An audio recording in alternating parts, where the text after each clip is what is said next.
ఇంకోటి నైట్ 68% అన్నమాట వాస్తవం. పొద్దున పూట్ల అప్పుడు పెద్దగా క్యూ లైన్లు లేనప్పుడు ఓ 3% 4% అంటే వీళ్ళు కౌంటింగ్ సరిగ్గా ఏది కొన్ని బూత్లోళ్ళు పై అధికారులకి పంపించడం కొంత లేట్ చేస్తే ఆగుతుంది. వాస్తవంగా అయితే అవసరం లేదు ఇవాళ రోజున ఉన్నటువంటి ఈక్వేషన్.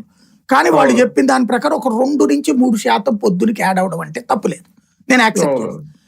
కానీ ఏకంగా ఇక్కడ దాదాపు 12-13% అంటే అది క్యూ లైన్లు చూపెట్టుంటే ఒప్పుకోవచ్చు మనం.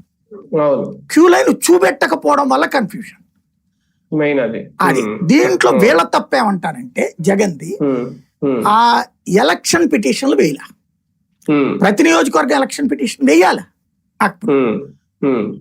పారిపోయారు కార్యకర్తలు నాయకులు, భయపడిపోయారు, పారిపోయారు. వీళ్ళు కూడా ఆ కొట్టడాలు తిట్టడాలు చంపడాలు చేస్తుండేటప్పటికి వీళ్ళందరూ తలదాచుకున్నారు, దాక్కున్నారు. కాస్త కొస్త సామినేని ఉదయభాను ఈ బాలినేని శ్రీనివాసరెడ్డి టంటోళ్ళు ఎవరో 3-4 పిటిషన్లు వేశారు. వేసిన వాళ్ళు మళ్ళీ డ్రాప్ అయిపోయారు. వాళ్ళు వెళ్ళిపోయి కూటమిలో చేరిపోయి డ్రాప్ అయిపోయారు.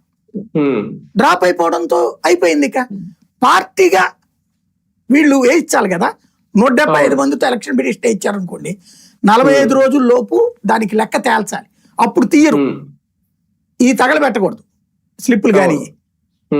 అట్లాగే ఆర్డర్ అడగాలి మీరు